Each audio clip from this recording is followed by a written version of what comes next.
and that led to a few more companies coming into the space, and many global companies entered India. Of course, my co-founder and I used a network because we worked in other companies in the past. So we used our network to get our initial team. Today we are close to about 100 people there. Okay, so we are building our own talent. So our learning curve is a little different from those individuals. So, but yeah, hiring people, acquiring your initial set of customers, because if they bet on you, then you can have more referenceability in the future.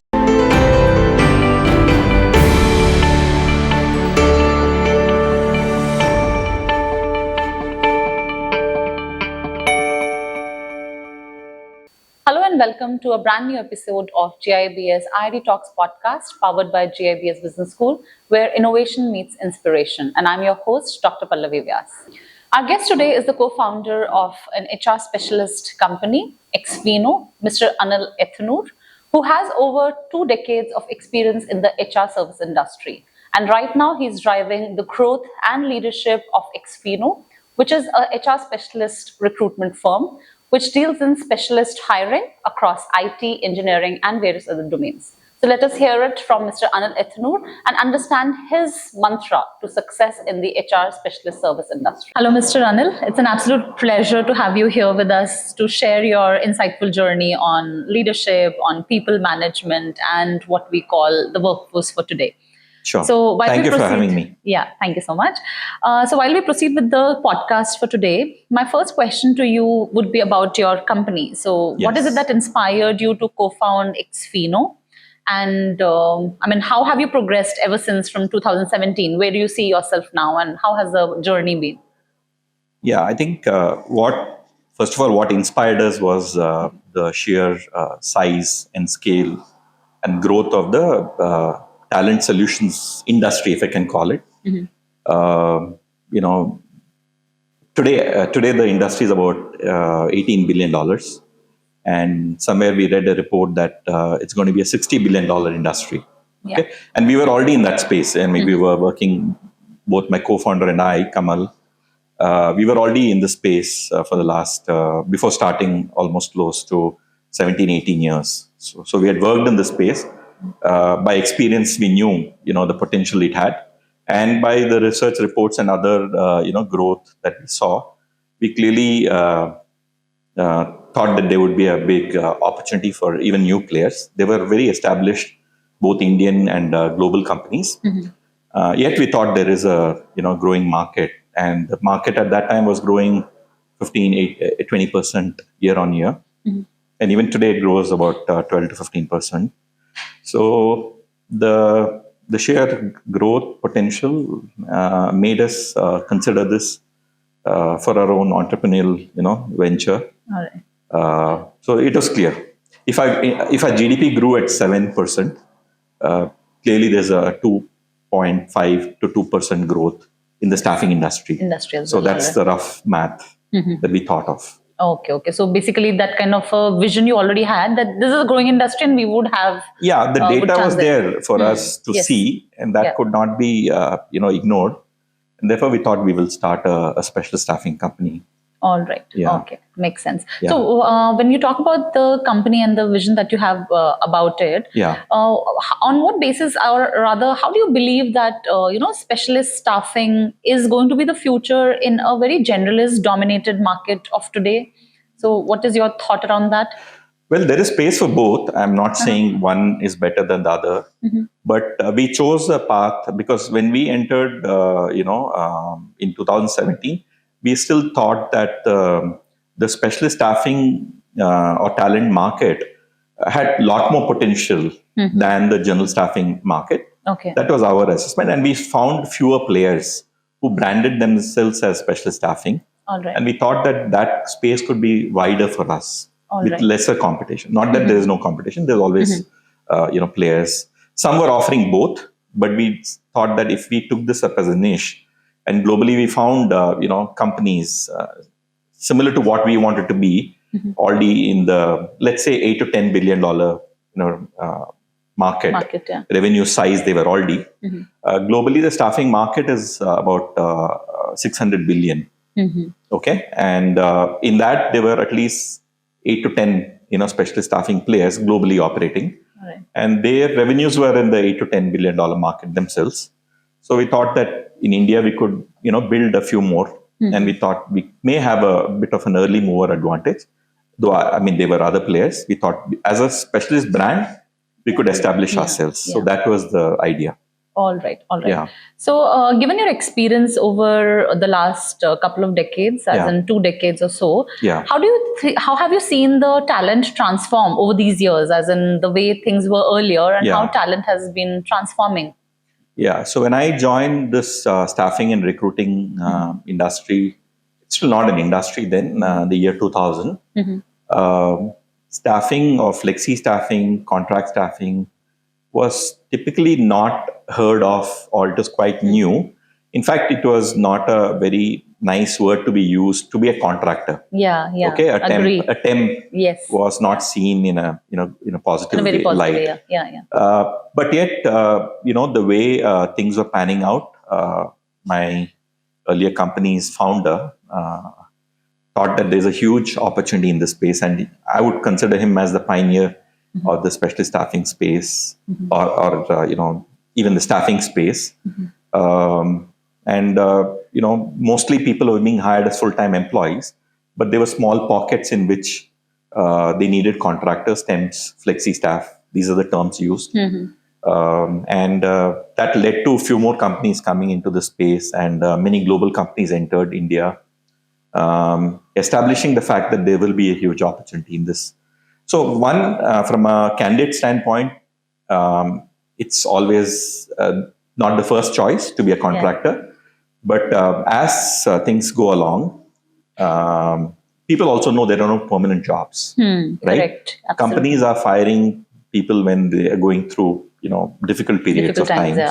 And when there's volatility, I think contract staff are the additional resources that people can use. Correct. So I think candidates have started to realize that in this phase of no permanent jobs, a good contract job is not a bad deal. Yes, I have something at least. Yeah. And then people have started talking about gig jobs, which are primarily paid on outcomes. Yes. In contract job, at least you get paid monthly. Correct. There's a contract. Salary. Yeah. Okay. Even though it's short term, it could be 6 months, 1 year. Gig jobs are very, very unpredictable. They are all pay for outcomes. Okay. And there are sites for offering gig jobs. Yes. There is a site called Upwork. There's a site called freelancer.com. So they post jobs that need to be done. And there are people who bid for it. And the freelancers get those projects. And they pay through the platform. Correct. Like how a Uber driver or a Ola driver, all of them would get paid. Yeah. But this could be in ad space, media space, could be in technology. So these gig jobs are getting done. So compared to gig jobs and unpredictability of the gig jobs, at least this is more secure. A little more, secure. And short term though, it gives you income. And some of the jobs, contractual jobs, can go up to even 2, 3 years, 4 years. Yeah. And sometimes it also puts these contractors in a good position of being hired as full-time employees. As full-timers as well, yes, correct. Okay. So companies see this as a longer selection process, some of them. Yeah. Like I try somebody and they turn out to be good. Maybe after 6 months even they can be absorbed. So that's a route for candidates. So coming back to your question, 20 years back, it was a bit difficult to find people who will come for contract jobs. Yeah. But as the years progress, it's getting more and more acceptable. Okay. However, it's not as same as it is in the Western world, where taking up a contract job is a lifestyle. Yeah. Choice. Yes. Okay, I work for 6 months. I take a break. I pursue some interest hobbies. Again, I come back. Correct. That kind of a thing, I can't say it's true for India. But yet, I think more people are open to contract jobs if you give them a good opportunity, a good role, even a contractual job with a good brand, they're willing to take up. All right. So things have improved quite significantly. Okay. And so that's what we are benefiting from. I mean, companies like us are really, leveraging those trends. That's right. And I think it works both ways.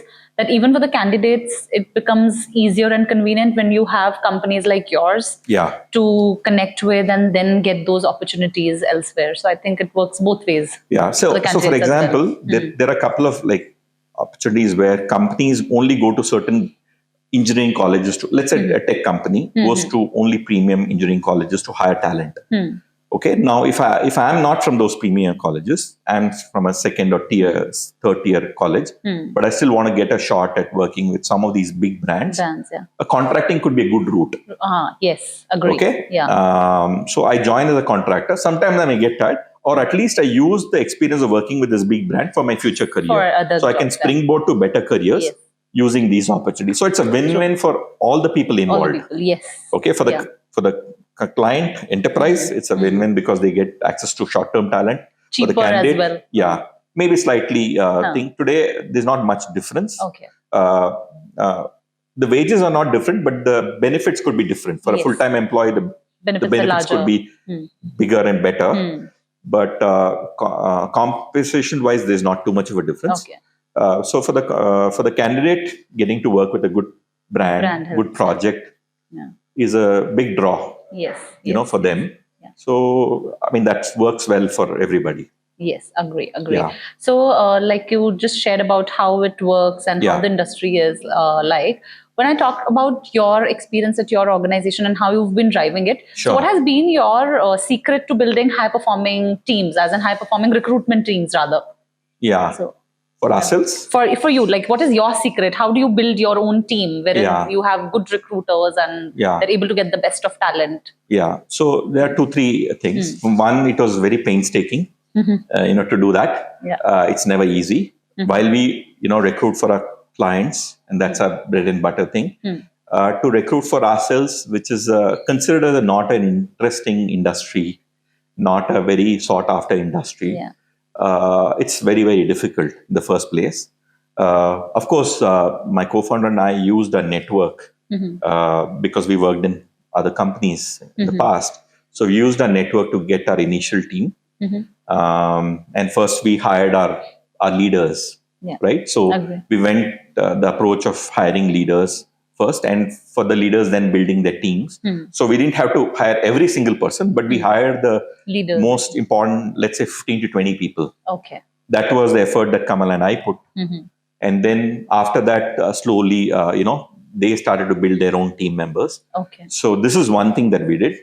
More recently, about a year and a half back, 2 years back, we thought that, we could go to a tier 2 town. Okay. Where our careers could be more aspirational for candidates in those locations. So we decided to open up what we call a center of excellence for recruiting and operations out of Udupi. So as you may know, it's a coastal town in Karnataka itself.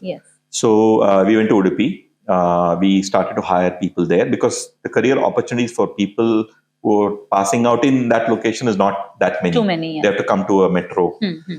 So we decided to start there. So initially we started to hire about 15, 20, 30 people. Today we are close to about 100 people there. Okay. So we are building our own talent. So one is to hire talent who have experience.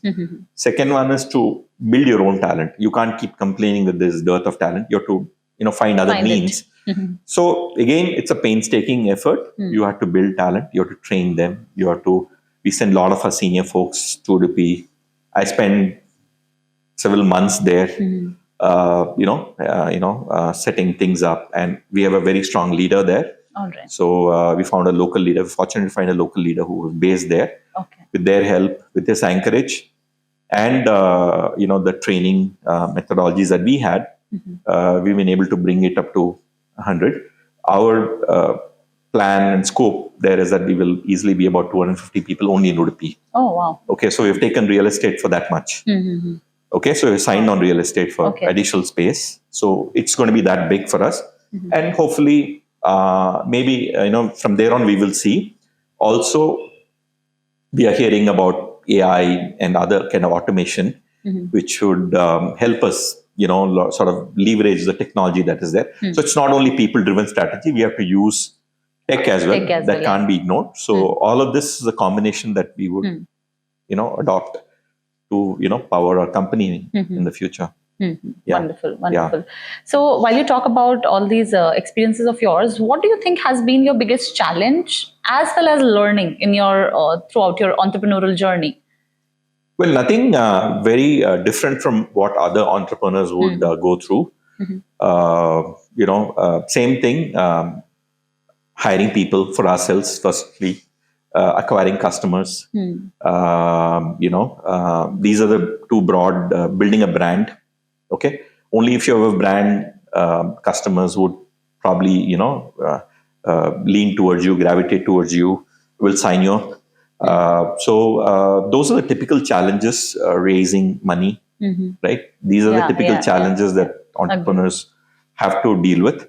So nothing very unique, but at the same time, we were both about 45, 46 years, very much older entrepreneurs compared to Bangalore, which gives, rise and home to many, many younger entrepreneurs. So our learning curve is a little different from those individuals. So, for us, we were all into it. We had put all our retirement sort of savings into it. None of our family members were in, businesses or entrepreneurship. Nobody in our circles were. So it is a learning for ourselves in the whole process of setting up a company. But we navigated all of this. We, ticked many of the boxes slowly. After 3 years, we felt we were in a much better position. And that year was the COVID year. Okay. After the initial scare in March, April 2020, things started to settle down. And in fact, recruitment industry saw a very, very big uptick after that. Yes. After 2020, next 2 years were really golden years for recruiting and staffing companies. That got, of course, moderated post that. So we had to navigate all of that challenges, but nothing very different, Pallavi. These were the same things I think most of the entrepreneurs would say that.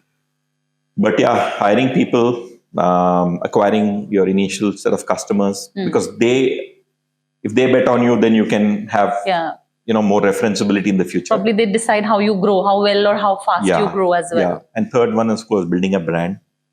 Most important, you have to stand out. Yes, there are so many companies. There are 25,000 recruiting companies. Correct. So making a visibility for yourself. Yeah. So those are the challenges that we had to go through. Yeah. All right. Makes sense. Yeah. So now with the changes that we've already been witnessing, how do you see AI, remote work, outsourcing, all of that? How do you see that shaping the way work happens or the way businesses run? Yeah, I think a lot of debate is still happening. Nobody has firmed up anything that this is the route or this is the path. I think a lot of debate and learning is happening as we go through this phase. Even people ask us, how is your own industry going to be impacted? If not too many people are going to be required. But my rationale on that point is that maybe some jobs will go away, but new jobs will get created. Yes. Okay, so the talent solutions market, services market, HR services market will always remain, relevant. Yes. So it's just that the skill sets keep changing. Yes. And that's one way of looking at it. And for our own company to use these tools to, benefit from, whether we will need, those many people to deliver services to our customers, or whether we can use tools and automation is a debate and thing. I can't say we figured it out. We're still working. We spend quite a lot on researching this. We have a budget clearly for technology, which is sizable for a company of ours. Our tenure and wherewithal. We see it as important. Therefore, we're spending it. Not all of them turn out to be good bets. Some of it don't work out. So those are the experiments that we have to keep doing. But we are committed to it. We are committed to not being left out in the race. We have to, figure this out at some point. And we see some, few pockets where we think, we're closer to, using or benefiting from it. So this is a constant endeavor that we have to, even after AI and all of that, next, something new will happen. Yes. So we have to keep looking at it. I can't say we will innovate, but we have to keep, if not leading, at least following. We have to keep doing that. But we are committed to it. The leadership team is committed. and some of the key resources that we have deployed for it, All right. Okay. to look after this. Yeah, because like you just mentioned, the market dynamics will anyway keep changing. Yeah. Something or the new, something or the other keeps coming up. You have to keep innovating, keep improving, and learn accordingly. First, you have to learn, you have to keep track of it, you have to understand, and then you have to you have to invest, and then hopefully you will have some returns. Some of it may not work out. That should be part of the game. Agree. So, Mr. Anil, how has your people first philosophy shaped your own leadership as well as your company culture? So, how has that been instrumental? Well, I mean, we are a services company in the forefront. So obviously, there's no option but being a people first company. Yeah. And I told you that when we started off, we started with hiring leaders, right? Yeah. So we've always invested in people. In fact, probably we were even considered a bit top heavy in the beginning stages because we had too many leaders and less business and opportunities, to fulfill that in those days. But we nevertheless went ahead with it. So in a services industry, investing in people is not an option. It's not a choice. Not a choice. It's something which you have to do it. I mean, you have to lead on that front. So there are a number of initiatives that we do to make sure that we continuously engage people, we upskill them. And I told you that even the Udupi model of we don't get ready-made talent, we have to really develop them. Yes. So we have a model called building talent. So there are three ways you can acquire talent. One is build, borrow, buy. Buy is you pay a premium when you get them, ready-made talent. Borrow is you acquire contractors who can help you in short term. Build is nothing but you have to invest in the talent you hire from colleges, freshers, you develop them. So all three models tend to work, but at the various for various companies, a different model context, all of these various combinations tend to work. Okay. So we have chosen to, of course, build our own talent. Initial, like we hired from a network. After that, we decided to build our own talent. All right. Okay, that makes sense. You build your own strength, and then you are able to put it in the market. And we promote people from within. If there are newer, openings that come up, we push our own internal. Even if they are 60% ready, we are ready to work with those people rather than hiring from the market. All right. Okay, that makes sense. So we come to the last question, Mr. Anil. One piece of advice that you have for entrepreneurs in general, or let's say if there are entrepreneurs in the HR space, in the service industry, let's say in the HR space, so one piece of advice that you would have for them. Yeah, normally we don't dish out advice that much because I believe that we are ourselves relatively newer entrepreneurs. We've been as entrepreneurs only 7-8 years, so we're still also in the learning curve ourselves.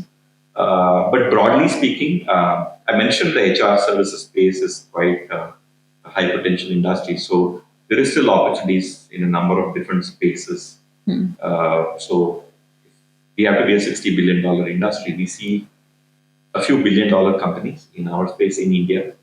We see many 1,000 crore companies. And we ourselves want to be amongst those. So we put our money where our mouth is. Ourselves. So we believe that there are many opportunities. And generally speaking, I've always believed that there are certain professions or jobs or industries that are very highly visible. A lot of people gravitate towards that. But there are a number of other pockets which are seemingly boring. Yeah. Okay. I think there is money to be made in those. And we are one such. Okay. It's not exciting, very attractive on the face of it, but you go dig a little deeper, you find that there are many opportunities in spaces like ours where the opportunities lie. It's just that they have to be discovered. So if I were to say one thing, choose a boring industry where nobody wants to get in, and that's where money can be made. Probably in the boring industry, but become specialist of it. Maybe become a specialist there. Yeah. So maybe you know the drill and realize what is in there and just navigate. Yeah. So I follow this professor called Dr. Galloway. He's a professor from the United States, US, and UK. And he started his career, of course, with the financial service industry. One thing he told in one of the podcasts also is that a lot of people say follow your passion. He says, I tell students not to follow their passion. Okay. Okay, it's a contrarian view, but he says go where the opportunities are. Okay. Yeah. Okay, because don't mix up your hobby with a passion. That you do it on weekends or whatever, but don't make your hobby your job or career. I mean, that's his view. While it may not be the absolute truth and may not be for everyone, he says for 90% of the people, this is relevant because those people who come to colleges and campuses and say follow your passion, he says have made money in the most boring industries. Like iron ore smelting, he says. Or he says they're tax lawyers. Correct. Most boring jobs. You have to read 50, 60 pages of contracts and you have to turn them around the next day. It's not a very exciting job, but many of them fly private jets. Yeah. They make millions of dollars.